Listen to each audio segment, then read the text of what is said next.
Donc, à un moment donné, ce qu'il faut bien comprendre, avant d'entrer dans le vif du sujet, c'est que l'énéagramme nous parle de nos systèmes de défense. C'est-à-dire, à un moment donné, on vient au monde, quels que soient les présupposés qu'on a sur cet événement-là, et la vie va se charger de nous infliger certaines blessures. Et face à ces blessures que la vie nous inflige, eh bien, ma foi, on va se construire une arme, un système de défense. Donc, ce qu'il est très important de comprendre avant de parler d'énéagramme, et qui est capital, c'est que si voilà, ça c'est un individu donné, l'énéagramme nous parle de son armure à l'intérieur de laquelle se trouve qui est vraiment cette personne. Donc l'énéagramme ne vous dira jamais rien de qui vous êtes vraiment. L'énéagramme vous parlera de qui vous n'êtes pas. De tous ces systèmes de défense qui se déploient parfois, et souvent en général, puisque quand on est pris dedans complètement inconsciemment, c'est des transes, et qui font que vous allez rentrer dans certaines descriptions, certains modes de fonctionnement qu'on a numérotés de 1 à 9 dans l'énéagramme. L'enjeu ultime de l'énéagramme, c'est l'énéagramme est un outil d'éveil à soi-même, est un outil de connaissance de soi, pour connaître qui je suis vraiment. Je dirais, plus on étudie l'énéagramme, plus on prend de la distance par rapport à ces mécanismes de ce que nous ne sommes pas, et plus en étudiant ce que nous ne sommes pas, par contraste, nous découvrons ce que nous sommes. Donc ça, c'est un point qui est fondamental, parce que vous trouverez dans la littérature ou à certains endroits une utilisation de l'énéagramme qui est certes intéressante et puissante, mais très enfermante et très réductrice, et contre laquelle je me bats depuis des années. Donc, vous n'êtes pas 1, 2, 3, 4, 5, etc., ce qu'on va voir aujourd'hui. Vous faites du 1, du 2, du 3, du 4 ou du 5. Donc, en termes, pour ceux qui font des niveaux logiques, en termes de niveau logique, ne faites pas la confusion entre le niveau d'identité et le niveau de comportement. Ceci étant dit, c'est même encore plus compliqué que ça, c'est que vous ne faites pas du 1 ou du 2, vous faites peut-être à 80% du 1, à 10% du 2, à 4% du 3, etc. etc. Donc, je dirais toute analyse de profil digne de ce nom, tout test, il faut que ça vaille, ça vaut ce que ça vaut, c'est intéressant aussi, mais ça aussi c'est limite. Tout test digne de ce nom devrait vous donner 9 scores, et non pas ce qui arrive en tête. Et chacun va être différent par rapport à ça. Donc à un moment donné, on n'a pas une armure monolithique, hein, on a une armure faite de petits morceaux de ceci et de cela. Ce que je vous propose aujourd'hui, c'est de découvrir ces petits morceaux-là. Et après, à un moment donné, chacun de ces morceaux risque de vous parler plus ou moins. Vous dire, tiens, ça me rappelle mon cousin, ou ça me rappelle tel client, ou ça me rappelle ceci. N'enfermez pas, puisqu'ici on est à FFH TV, n'enfermez pas vos clients dans leur armure. C'est-à-dire qu'à un moment donné, la mauvaise utilisation de l'énéagramme, une fois qu'on le connaît, consisterait à dire, tiens, je ne connais pas ce client, c'est la première fois que je le vois. Pendant les 10 premières minutes, je dépense beaucoup d'énergie à essayer d'évaluer là où il est. Super. Une fois que vous avez fait ça, vous savez ce que c'est des œillères? Une fois que vous avez fait ça, vous n'êtes plus en présence, vous êtes avec un modèle, vous n'êtes plus avec un être humain. Donc à un moment donné, moi dans les formations que je forme des thérapeutes à l'énéagramme, avec des coachs aussi, dans mes formations, je mets toujours l'accent sur, moi j'aime bien parler de flux. À un moment donné, une personne va vous servir un flux. Et parce que vous allez travailler là-dessus, et que vous allez l'aider à aller de l'avant, à enlever le grain de sable, peut-être qu'à l'étape après, vous aurez un autre flux. Mais si vous n'êtes pas en présence, si vous êtes enfermé dans le modèle, vous n'êtes pas là. Donc c'est des outils très puissants, mais pour les utiliser, il faut être réveillé. Et c'est intéressant puisque c'est un outil pour se réveiller, ça tombe bien. Donc, pour aborder l'énéagramme, il y a 36 000 façons différentes. Donc aujourd'hui, j'avais envie de vous parler du couple. 2 personnes comme ça, qui voudraient vivre ensemble. Dans la relation, qu'est-ce qu'on constate? C'est évident. C'est les armures qui se touchent.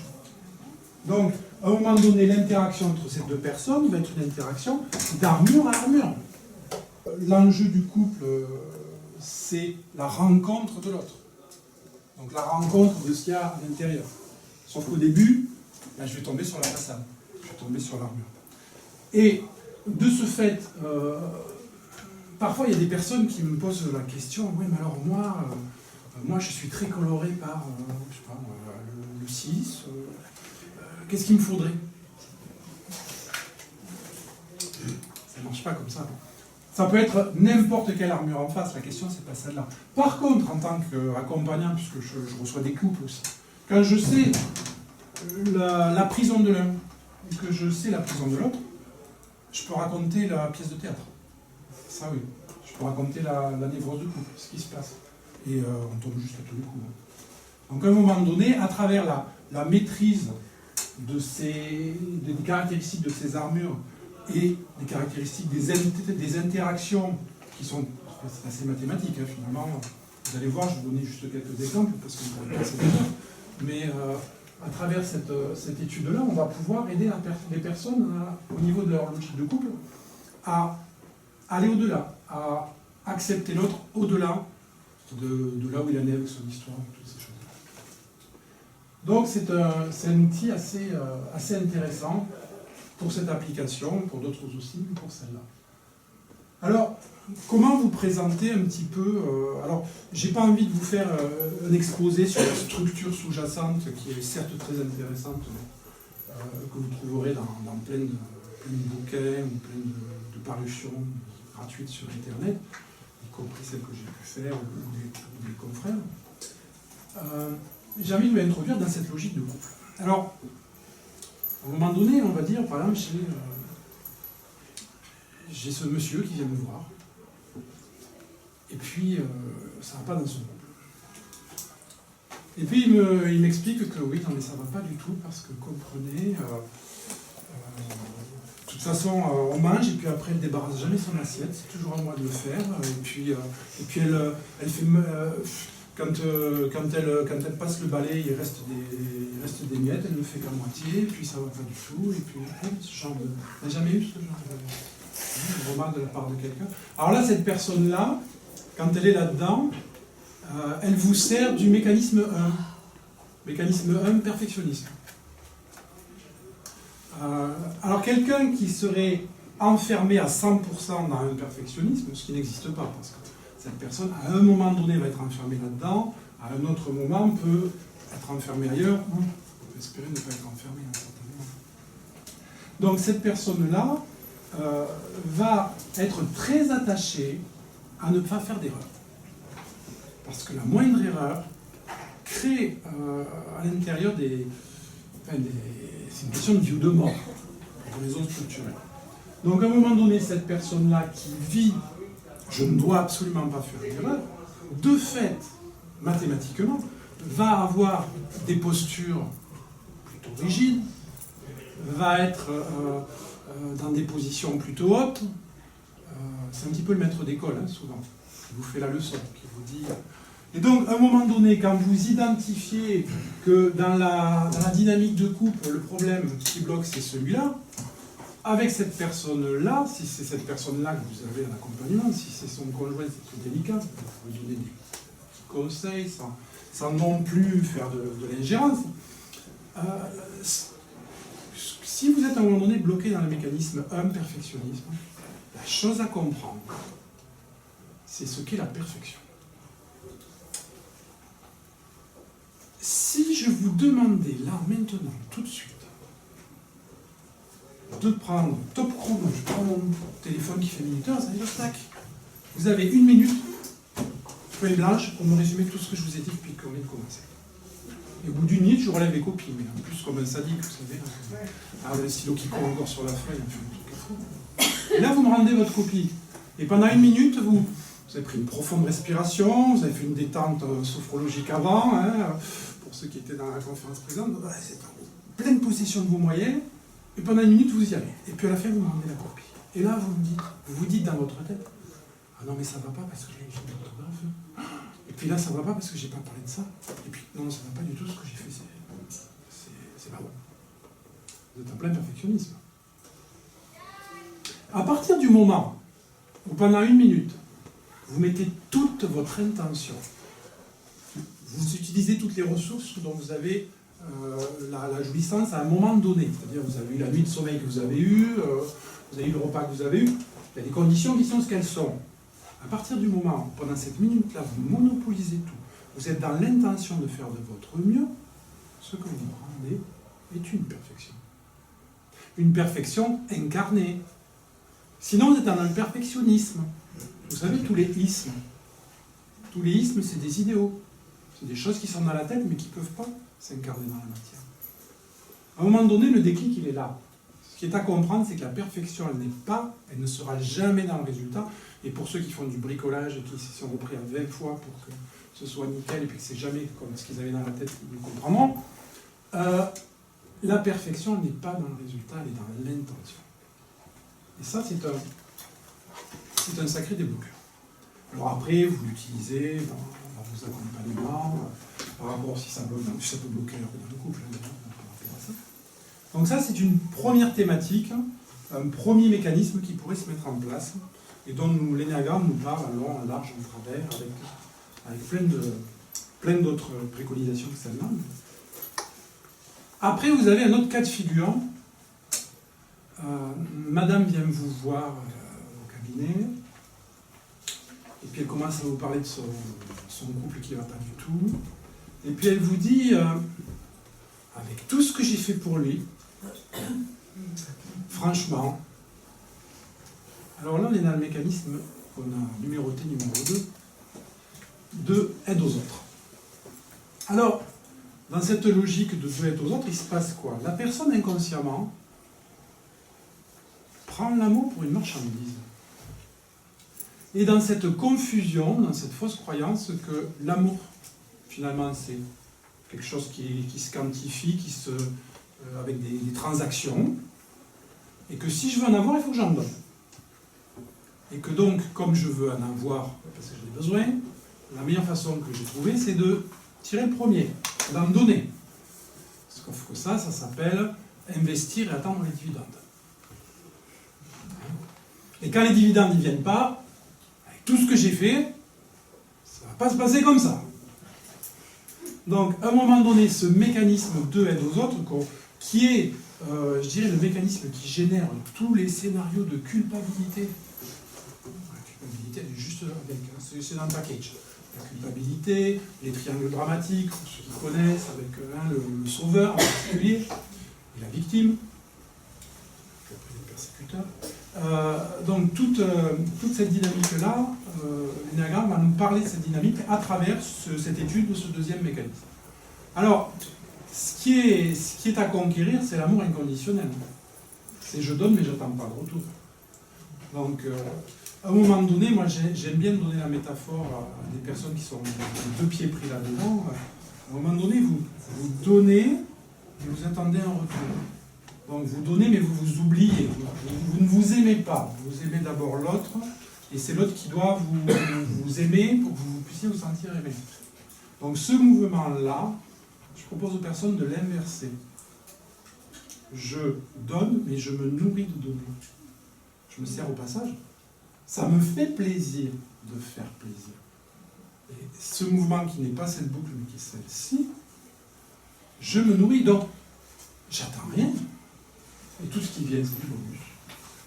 Et en général, quand on fonctionne comme ça, du bonus, il y en a. Donc, ça, c'est très court, c'est juste pour vous présenter le principe, mais on a tout ce champ de problématiques qu'on va étudier par là. Ensuite, vous avez, celui-là, il est plus subtil, le mécanisme 3, que j'appellerais quête de victoire. Alors, dans une relation de couple, ça pourrait se manifester sous plein de formes, mais par exemple dans le fait que mon compagnon ou ma compagne retombe toujours sur ses pattes, ne veut jamais reconnaître qu'elle a tort ou qu'il a tort. De toute façon, c'est une espèce de savonnette qu'on n'arrive pas à attraper. Et ce genre de thématique-là pourrait par exemple ressortir avec du 3. Là, on est avec des personnes qui veulent à tout prix éviter l'échec. Parce que ce sont des personnes qui sont dans la confusion. Je suis ce que je fais. Être, faire. toute la thématique être et faire, et toute la confusion elle est ici. Donc si je suis ce que je fais, un échec de ce que je fais est un échec de qui je suis. Résultat des courses, je n'ai pas le droit à l'échec. Résultat des courses, si j'ai un échec, abracadabra, je fais ce qu'il faut pour, avec toute la mauvaise foi de l'univers, pour le transformer en non-échec, voire en condition préalable à autre chose que j'ai réussi derrière. Donc, tout le champ de la mauvaise foi, tout le champ de... Et à l'intérieur de ces mécanismes-là, vous avez aussi un autre phénomène qui va se produire, c'est que ces personnes qui ont une problématique d'être et de faire, objectives, c'est-à-dire vont avoir tendance à prendre leur relationnel pour des objets. Mais eux-mêmes aussi, ils se prennent pour des objets. Il faut aussi voir ça, ça ne se limite pas aux autres. C'est aussi les individus. Donc toute cette problématique du contact à l'être, vous allez la trouver sur tous ces mécanismes-là qu'on peut effectivement étudier sur plusieurs jours. Et l'énéagramme, effectivement, propose des modèles par rapport à ça. Après, vous pouvez trouver dans la dynamique de couple, vous pouvez trouver le quatrième mécanisme. Le quatrième mécanisme, c'est... Non, vous ne pouvez pas comprendre. Le quatrième mécanisme, de toute façon, vous ne pouvez pas comprendre. De toute façon, il ne me comprend pas. Ou elle ne me comprend pas. Et de toute façon, elle ne peut pas me comprendre. Et de toute façon, il y a toujours quelque chose qui ne va pas. Et de toute façon, il y a plein de choses qui sont faites, mais c'est jamais la bonne. Et il y a plein de choses qui sont mises en place, plein d'efforts, c'est bien le cas de le dire, plein d'efforts. Pour ceux qui font un peu d'analyse transactionnelle, on a en plein fait des efforts ici. Il y a plein d'efforts, mais c'est jamais... il manque toujours quelque chose. Donc ce rapport particulier au manque, à cette chose-là qui manque et qui ferait que tout irait bien, sauf que cette chose, elle n'est pas là, mais on ne sait pas ce que c'est, parce que si on sait ce que c'est, ce ne serait pas là. Donc vous êtes dans ce mécanisme 4 que je baptiserai originalité. En général, ce sont des personnes, alors, pas toujours, hein, mais dans les formes les plus caricaturales, qui vont être assez extravagantes, assez originales, dans la façon d'être, dans les... Pas pareil. De toute façon, moi, c'est pas pareil. Et puis, vous ne pouvez pas comprendre. Évitez à tout prix la banalité. Ça relève d'une dynamique émotionnelle très très forte, donc là, l'émotionnel est très présent, en général, ça pleure beaucoup. Cette dynamique émotionnelle-là, fait que la personne est identifiée à son émotionnel. Je suis mes émotions. Donc si je suis mes émotions, pour me sentir exister, il faut qu'elles soient intenses. Extrême plus ou extrême moins. Qu'importe du moment que c'est extrême. Et donc, cette capacité à générer de l'émotionnel, à parler d'un sujet pendant 2 tomes, après avoir trempé une madeleine, vous savez, dans un petit peu de thé. En fait, 2 gros bouteilles, d'écrire sur des pages et des pages ce que vous avez ressenti, comme Marcel. Voilà. Donc, toutes ces dynamiques-là, après, on peut aller, avec l'énéagramme, chercher des axes de compréhension, de solution aussi par rapport à ça. 5e mécanisme, je ne comprends pas. On dirait que... On va dire il, on pourrait dire elle. Il n'a pas d'émotion, il est toujours froid, distant, il s'isole. Vous êtes face à des personnes qui sont dans le mécanisme 5, explication du monde. Alors là, l'enjeu, c'est dans la tête que ça se passe. J'ai besoin de comprendre le monde, parce que le monde me fait peur. Et pour pouvoir aller me jeter la tête la première, il faut d'abord que je sois équipé. Autrement dit, que je sois équipé, que j'ai compris. Quand j'aurai tout décodé, comment ça se fait, comment ça marche, etc., alors je pourrai y aller. Inutile de vous dire que ça prend un certain temps. Une vie n'y suffit pas. Mais à un moment donné, ces personnes sont tellement coincées là-dedans qu'effectivement, elles sont dans leur trou d'ivoire. Effectivement, l'émotion, c'est un truc qui perturbe le processus cognitif de compréhension, donc on le tient à l'écart, l'émotionnel. Donc vous avez toute cette dynamique-là, ces personnes qui sont dans leur tour d'ivoire, qui peuvent paraître froid à l'autre, qui, quand quelque chose va mal, plutôt que de le partager, vont aller s'isoler dans leur coin. Toute cette dynamique-là qu'on peut aussi étudier avec l'énéagramme en détail. Ce qui va être intéressant, bien sûr, vous commencez à le voir maintenant qu'on a mis le 5e, c'est quand on va mettre deux mécanismes ensemble, parce que là, ça va être le feu d'artifice. Les incompréhensions. Mécanisme 6. Bon, ma femme, je l'adore, mais c'est juste insupportable, parce que pourtant, ça fait des années, pourtant, je lui cache rien. Quand je rentre du bureau, quand j'ai le dos tourné, elle fouille mes poches. Mais en fait, bon, mais c'est... Elle me fait confiance, mais en fait, elle fouille mes poches quand même. Et puis elle a facilement peur de tout, et puis un rien la fait paniquer, et puis... Là, vous êtes dans le mécanisme 6. Le mécanisme 6, quête d'approbation. Vous êtes face à des personnes qui sont dans une problématique de confiance en soi, très forte. Et dans cette problématique de confiance en soi, développent une croyance d'être incapable de survivre seul. Donc il va falloir que je m'entoure des bonnes personnes pour me porter, pour me seconder dans cette histoire-là. Et comment est-ce que je vais acheter, la protection de ces personnes-là? Mais je vais acheter la protection de ces personnes-là, tout simplement en étant très loyal, très... le bon élève, vous savez, qui fait tout comme il faut, quand il faut. Donc il y a besoin de savoir quelles sont les règles et les usages pour être sûr de ne pas être en dehors des clous, dans toute situation. Donc qui va être dans cette dynamique-là, avec effectivement, du coup, ce manque de confiance qui va se projeter à l'extérieur. On est sur un mécanisme qui va être très projectif, avec des tendances un peu paranoïdes par moment. Donc on va projeter ce problème de confiance vers l'extérieur. Donc on n'a pas confiance dans le monde, on n'a pas confiance dans les autres, on doute toujours, on se demande, oui, mais en fait finalement, malgré tout, est-ce que quand il faut prendre une décision, on réfléchit à 3 fois, 4 fois, 5 fois, bon allez, là il faut se décider, alors je me décide, j'y vais. Mais une fois que j'y suis allé, est-ce que finalement j'ai eu raison ou est-ce que je ne me suis pas trompé? Enfin, moi j'y suis maintenant, mais peut-être que je me suis trompé. Vous voyez, ça n'en finit plus. Alors là, je vous parle de cartologie, bien sûr, ça peut être plus light que ça. On est dans cette dynamique-là. Donc ça, c'est quête d'approbation, hein, c'est comme ça que j'aime bien l'appeler. Et là, effectivement, aussi, ça va générer tout un tas de comportements. Je pourrais vous faire un tableau de quelqu'un qui est très enfermé dans une armure très marquée par du 6 pendant une journée, pas de problème, avec tous les petits détails. Mais pour situer en gros, on est avec ça. Après, vous pouvez avoir cette dynamique de couple, et puis vous pouvez les cumuler, hein, n'oubliez pas que c'est pas monolithique, hein, c'est un petit bout de ci, un petit bout de ça. Vous pouvez avoir cette dynamique de couple, mais dès qu'il est question de s'engager, l'autre me pète un plomb.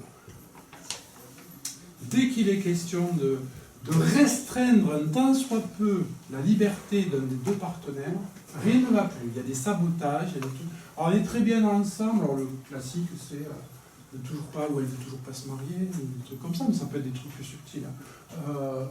Dès que je lui demande est-ce que tu peux faire une course pour moi, ça part en vrille, alors que la personne elle est très serviable et puis elle pourrait faire les courses spontanément, même le proposer, mais à partir du moment où on le lui demande à un moment où elle avait décidé que c'était pas le moment où elle voulait le faire, ça peut partir en vrille. Je vous cite des cas extrêmes, mais c'est du vécu en séance. Là, cette personne refuse toute contrainte. Je ne veux aucune contrainte dans ma vie. Ça trouve ses origines dans le fait que contrainte égale souffrance. Et moi, je ne veux pas souffrir. Moi, la vie, elle est cool, la vie, vous savez. Vous ne trouvez pas qu'il fait bon? Non, mais vous ne trouvez pas qu'il fait bon ici? On n'est pas bien, là, je sais pas. C'est cool, c'est génial. On est bien, super. Rien ne va mal. Surtout pas. toute cette dynamique de positiver exagérément les choses, tout ça pour éviter la souffrance. Ça va jusqu'à planifier l'avenir.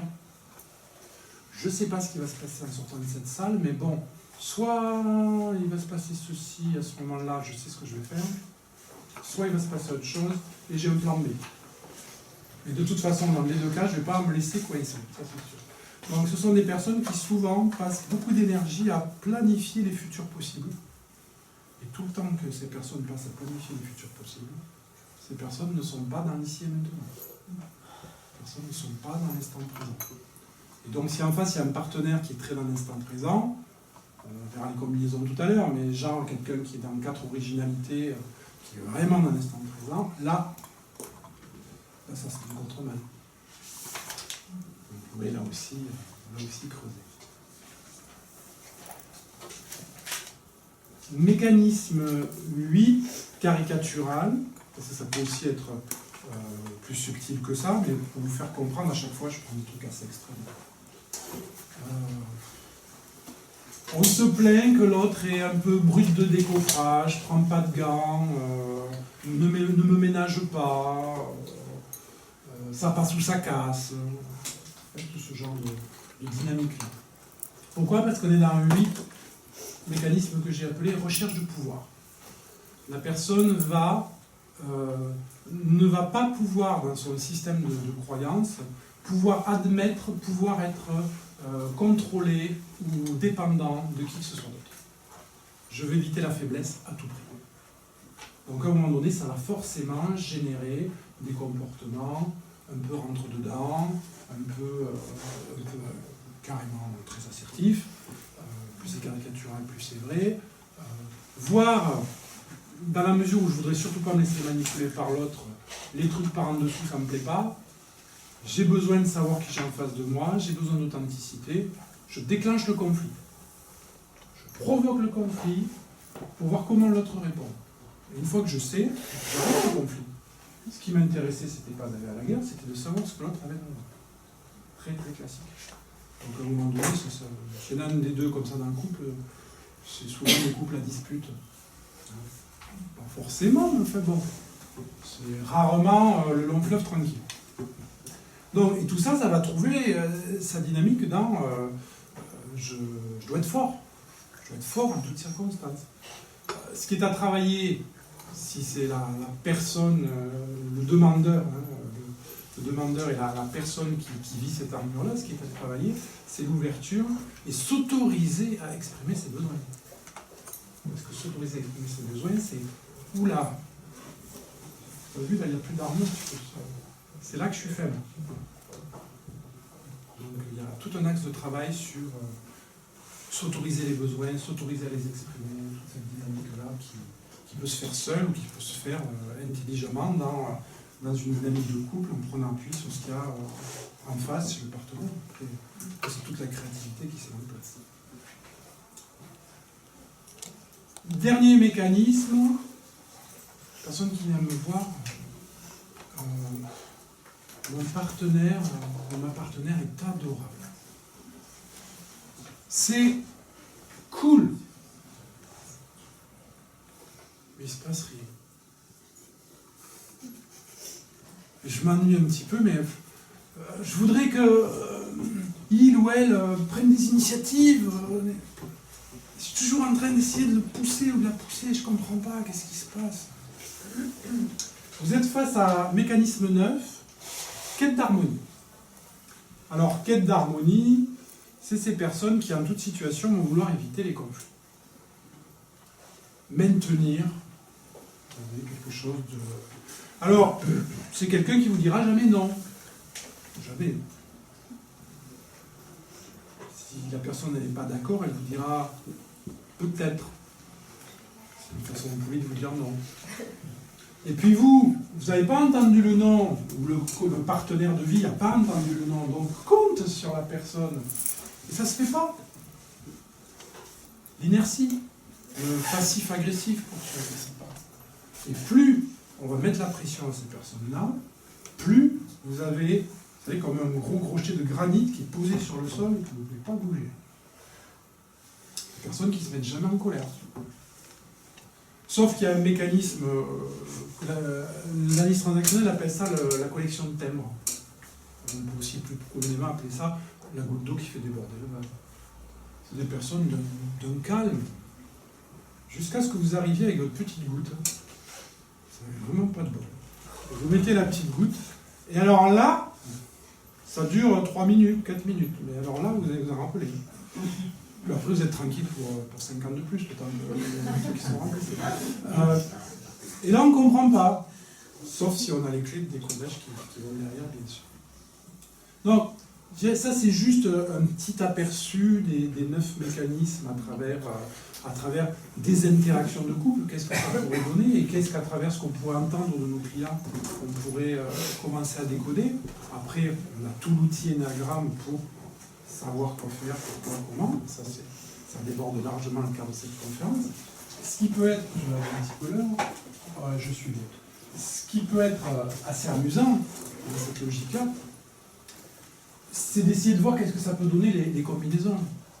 Les fameuses dites-moi les armes principales de chacun et je vous raconterai la naissance du couple. Alors, on ne va pas faire je ne sais pas combien ça fait de possibilités, ça fait 9 fois 8, je crois, 172 possibilités.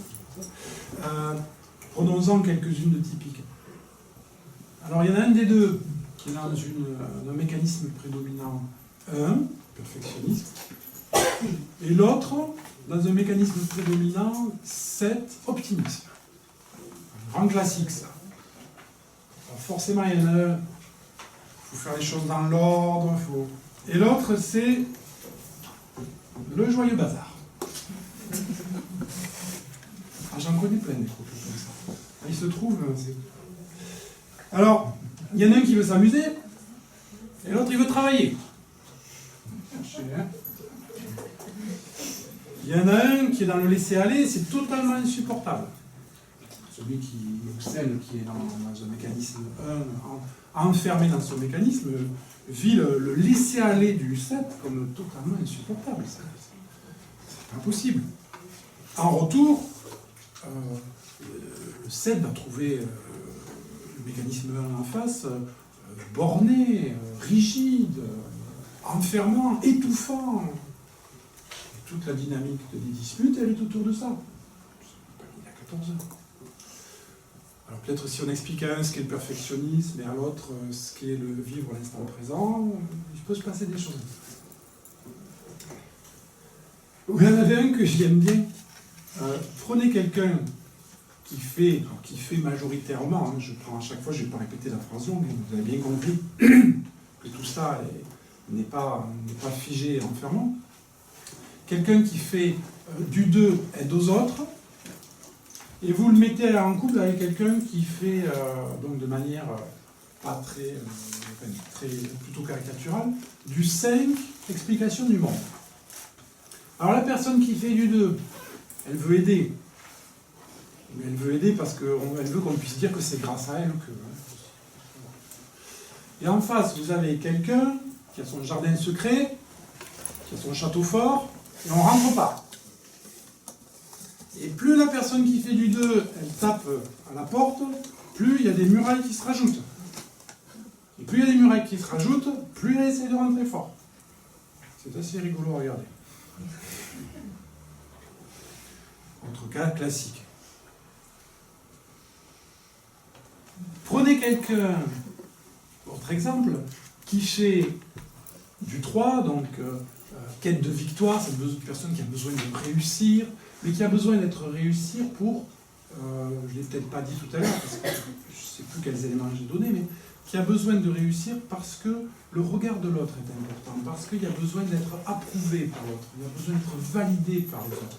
Le mécanisme 3 est un mécanisme à prédominance émotionnelle et à prédominance interaction. Donc, à un moment donné, l'enjeu, c'est d'être reconnu par les autres. Donc, je gagne, mais je gagne, et puis tout le monde m'applaudit. Et mettez ça en face de quelqu'un qui est dans un mécanisme 8, recherche de pouvoir, le bulldozer. Moi, je veux aller là, j'y vais. Et ça passe ou ça casse. Ça vous plaît ou ça vous plaît pas. Je ne suis pas là pour qu'on m'aime. forcément à un moment donné, ça va commencer à se tourner. Parce qu'à un moment donné, il y en a un ou une, la personne qui fait du 8, qui ne va pas comprendre le souci d'image de la personne qui fait du 3. Mais pourquoi tu te soucies autant de ton image, de ce qu'en pensent les autres? Tu nous retardes là, ça ne va pas du tout. Et la personne qui fait du 3 a du mal à accepter les façons parfois brusques de la personne qui fait du 8, qui peuvent aller dans ses représentations jusqu'à être un risque d'échec. Parce que ça passe ou ça casse, il y a le ça casse dedans.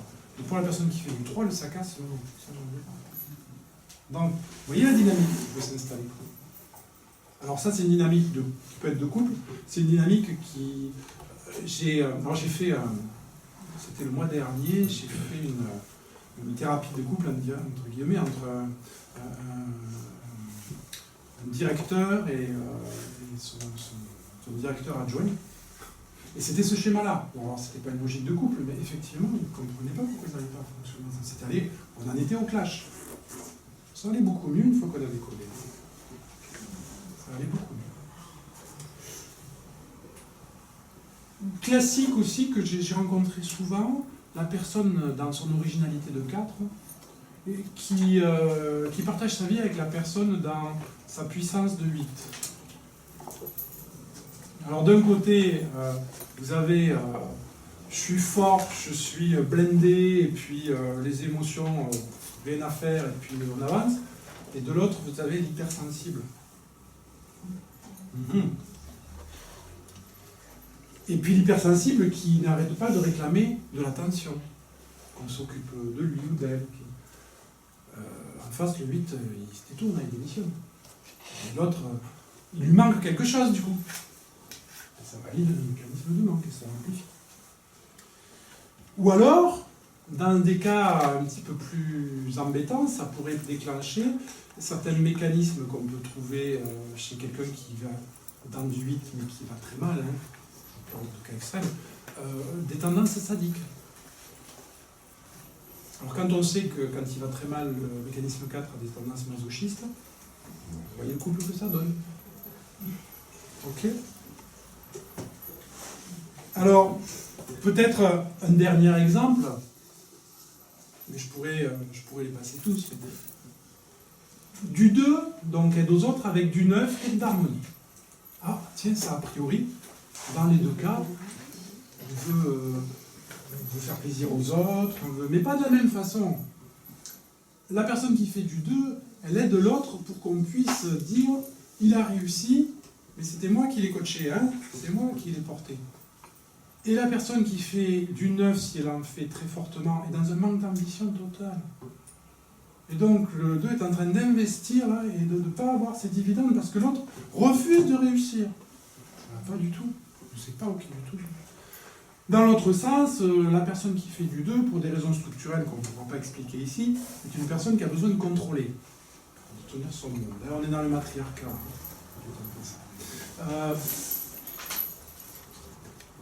Le 9 est très résistant à ce qu'on le contrôle. Il passe en passif, ce que je disais tout à l'heure, en passif-agressif. Je ne bouge plus et cause toujours tu m'intéresses. Ça crée des blocages. Ça crée des blocages assez